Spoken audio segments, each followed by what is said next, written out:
যারা শুনছেন সবার প্রতি আন্তরিক কৃতজ্ঞতা। সিরিয়াস তিনটা টপিকে আলোচনা করতে চাই and it's almost official. Bangladesh cricket board they are under pressure. Bangladesh cricket বোর্ডের সবচেয়ে গুরুত্বপূর্ণ ক্রিকেটারদের কয়েকজন দে আর আন্ডার প্রেশার এবং আলটিমেটলি বাংলাদেশ ক্রিকেট বোর্ডের next flagship program BPL under pressure. পুরোপুরি একটা বাটপাড়ির ছকে Bangladesh cricket board, BCB, BPL governing council, president Aminul Islam Bulbul, Iftekhar Rahman Mithu এবং যারা রয়েছে 25 ডিরেক্টরের প্রভাবশালী সবাই পড়েছেন। বাংলাদেশ ক্রিকেট বোর্ডের পরের ফ্ল্যাগশিপ প্রোগ্রাম, একটু আগে বলছিলাম বিপিএল, সেই বিপিএল নিয়ে আমি গতকাল যে ডিসকাশনটা করেছিলাম সেখানটা আপনাদের ক্লিয়ার করেছিলাম যে 6 থেকে নেমে দল সংখ্যা 5-এ আসতে পারে and there is a big possibility যে 5টা দলে বিপিএল হতে পারে। এবং এটার মূল কারণ হচ্ছে একটা দল বাংলাদেশ ক্রিকেট বোর্ডকে এমনভাবে ঘোল খাইয়েছে, ক্রিকেটারদেরকে এমনভাবে তালে রেখেছে, এন্ড অফ দ্য ডে সেই দল ফিল করছে যে তার বিপিএল এ দল চালানোর মতো সামর্থ্য নেই। ঠিক তখন যখন Bangladesh cricket board, BPL governing council, ইন্টিগ্রিটির সাথে জড়িত যে কর্মকর্তারা রয়েছেন তারা ওই পার্টিকুলার ফ্র্যাঞ্চাইজিকে কিছু কর্মকর্তা থেকে দূরে সরে যেতে বলেছে। ক্রিকেট বোর্ডের এই উদ্যোগটাকে আমি সাধুবাদ জানাতেই চাই যে ক্রিকেট বোর্ড আসলে ইন্টিগ্রিটির ইস্যুতে কোনো টলারেন্স করবে না, জিরো টলারেন্স নীতিতে গেছে। কিন্তু যেই দলটা চট্টগ্রাম রয়্যালস, তাকে সিলেক্ট করা হলো, অপরচুনিটি দেওয়া হলো, ড্রাফট টেবিলে বসানো হলো, নিলাম থেকে ক্রিকেটার পিক করার সুযোগ করে দেওয়া হলো, সেই particular team end of the day যেই কাজটা করলো সেটা সকল জল্পনা কল্পনা বাস্তবতাকে হার মানায়। নাইম শেখ, যেই ক্রিকেটার এবারের আপকামিং বিপিএল এর সবচেয়ে কস্টলি লোকাল ক্রিকেটার, সেই ক্রিকেটারের হোম যখন চট্টগ্রাম, তিনি শেষ পর্যন্ত তার চুক্তির টাকার 1,10,00,000-এর 10 লাখ টাকাও পাবেন কিনা সেটা শঙ্কায় রয়েছে। চট্টগ্রাম দলটাই হয়তো থাকবে না। Bangladesh cricket board bank guarantee নিয়ে আমরা অনেক কথা শুনেছি, 10 crore। বাংলাদেশ ক্রিকেট বোর্ড এই দলের কাছ থেকে এখন পর্যন্ত ব্যাংক জামানতের টাকা ক্যাশ করতে পারে নাই। আজকে সেই রিপোর্টটা সমকালে এসেছে, কোনো টাকা ক্যাশ করতে পারে নাই।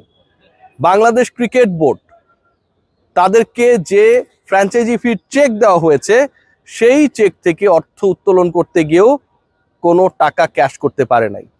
বাংলাদেশ ক্রিকেট বোর্ডের একজন কর্মকর্তা নাম প্রকাশে অনিচ্ছুক, তিনি জানিয়েছেন যে 6টা দল রয়েছে, সেই 6 দলের সাথে অন্তত 3টা দলে, 3টা মানে 50% টিমসের মধ্যে জড়িত ব্যক্তিদের ইন্টিগ্রিটি, স্বচ্ছতা নিয়ে সমস্যা রয়েছে। 6 দলের মধ্যে 3 দলেই গ্যাঞ্জাম রয়েছে যারা 2 নম্বরই কর্মকাণ্ডের সাথে জড়িত বলে সন্দেহভাজন। এবং এই 3টা দলের 66% টিম তারা হচ্ছে নতুন ফ্র্যাঞ্চাইজি। নামগুলো সম্পর্কেও ধারণা পেয়েছি, নেক্সট রিপোর্টসগুলোতে নিশ্চয়ই আমি সেটা আপনাদেরকে বলবো, আমাকে কেউ আটকাতে পারবে না এই ব্যাপারে। 66% টিম নিউ ফ্র্যাঞ্চাইজি, যারা integrity problem, papers work, bank জামানত, ক্রিকেটারদের সাথে কন্ট্রাক্ট এবং সন্দেহভাজনদের সাথে যোগাযোগ রক্ষা করছে। দেখানো হচ্ছে যে সন্দেহভাজন ব্যক্তিরা আমার সাথে নেই। ধরেন আমি বিসিবিতে এসছি, আমার সাথে তারা নেই, কিন্তু আমি ক্রিকেট বোর্ডের বাইরে গিয়ে যেখানে কফি শপে চা খাইতেছি সেখানটায় আমি তার সাথে প্ল্যান করছি। আমি যে এলাকায় থাকি সেই এলাকায় তার সাথে আমি প্ল্যান করছি। আমি যেই অফিসে বসি সেই অফিসে আমি তার সাথে প্ল্যান করছি। এমন ভাবে জড়িত Bangladesh cricket board, BCB right now they are helpless. তারা কিভাবে এটা থেকে বের হবে তারা সেই ওয়ে আউট খুঁজে পাচ্ছে না। নাইম শেখ কিভাবে 1,10,00,000 পাবে চিন্তা করে দেখতে পারেন। মানে এটা যেন বর্ষাকালের আকাশের মতো অবস্থা, এই ভালো এই খারাপ, প্রেম মানে মিষ্টি পাপ। চট্টগ্রামের প্রেমে পড়ে নাইম শেখ যেন মিষ্টি পাপ করে ফেলেছে। সেই মিষ্টি পাপে পাপিষ্ট নাইম শেষ পর্যন্ত, ছন্দ মিলিয়ে বলছি আর কি, নাইম ভালো ছেলে, তাকে আমি পাপিষ্ট বলছি না, ছন্দ মিলিয়ে বলছি, 1,10,00,000-এর 10 লাখ টাকা পাবে কিনা সেটা নিয়ে শঙ্কায়। শাক মেহেদী সেই দলে খেলছেন, শরীফুল সেই দলে খেলছেন, তাদের কি হবে? বাংলাদেশ ক্রিকেট বোর্ড এখন এমন একটা সিচুয়েশনে পড়েছে যে আপকামিং বিপিএল এ তারা চট্টগ্রামকে অধিগ্রহণ করবে কিনা, অ্যাকোয়ার করবে কিনা। থাকে না, সরকার অনেক জমি অধিগ্রহণ করে এবং সেই অধিগ্রহণ করা জমিতে নানা স্থাপনা বানায়।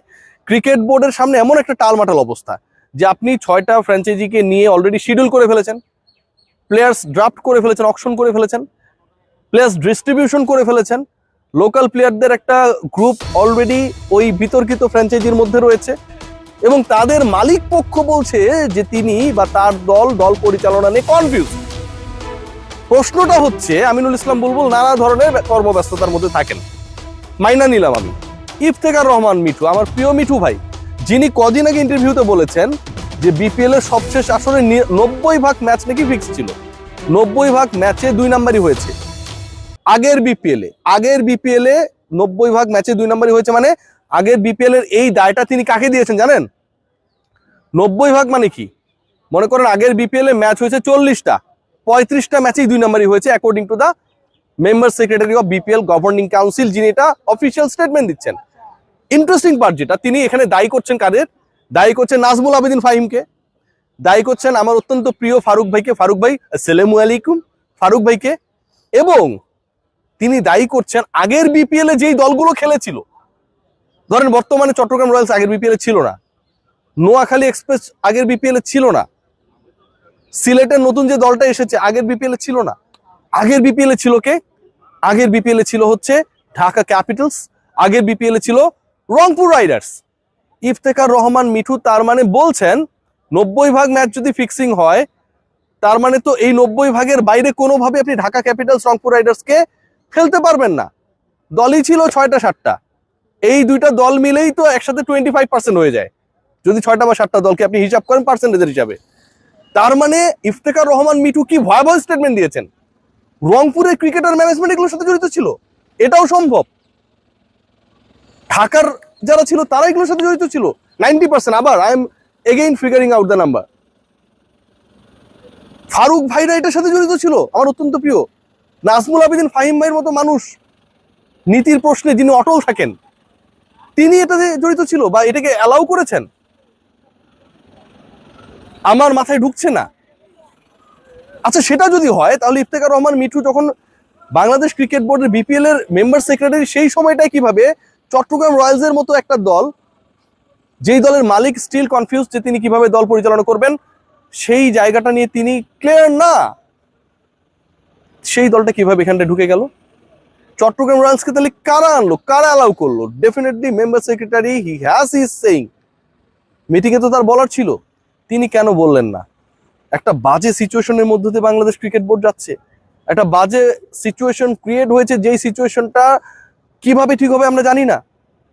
শাক মাহাদি, নাইম, শরীফুল, যারা আপকামিং ওয়ার্ল্ড কাপের গুরুত্বপূর্ণ ক্রিকেটার হতে পারে, খেয়াল করে দেখুন সেই ক্রিকেটাররা অনিশ্চয়তায় তারা খেলতে পারবেন কিনা, তারা পারিশ্রমিক পাবেন কিনা। যে শিডিউলটা হয়ে গেছে সেই শিডিউল অনুযায়ী চট্টগ্রাম যদি না থাকে, চট্টগ্রামে বিপিএল এর সেকেন্ড ফেজের 12টা ম্যাচ রয়েছে, স্বাগতিকদের ছাড়া আপনি খেলবেন। বিসিবি যদি একটা দল টেক ওভার করে, ধরেন করলো, এই সিচুয়েশনে কিচ্ছু করার নাই, সেটা নিয়েও প্রশ্ন উঠবে, সেটা নিয়েও অনেক ধরনের আলোচনা হবে যে বিসিবির টিম হিসেবে হয়তো এই দলটা বেশি ফেভার পাচ্ছে। আমি এই ডিসকাশনটা করব, যে আম্পায়ার মাঠে দাঁড়াবে তিনি ডিসিশন দেওয়ার ক্ষেত্রে আপনি যাই বলেন না কেন কনফিউজড হবেন। 90% দল ফিক্সিং করেছে, জড়িত ছিল, এই অভিযোগ নাকি আইসিসি থেকে বিসিবি পেয়েছে। কি ভয়াবহ!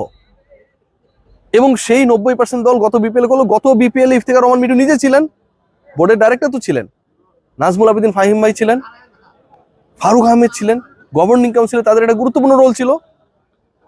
সেই মানুষগুলো যদি থাকার পরেও এই ঘটনা ঘটে, তাহলে আঙুলটা মিঠু ভাই কার দিকে তুললেন? আমি কারো পক্ষে বিপক্ষে বলছি না, আমি জাস্ট তার স্টেটমেন্ট অনুযায়ী কথাগুলো বলছি, খেয়াল করে দেখুন। এবং 90% ম্যাচ যদি 2 নম্বরই হয়, তাহলে এক্সিস্ট করা গত বিপিএল এবং এই বিপিএল এ যে দলগুলো থাকছে তাদের নিয়েও তো তাহলে প্রশ্ন উঠে, মিঠু ভাই এই দলগুলোকে কিভাবে অ্যালাউ করলেন? আমি ভাই জানি না, আমার কোনো দোষ নাই। সবাই ভালো থাকেন, মিঠু ভাইয়ের জিজ্ঞেস করেন। Take care.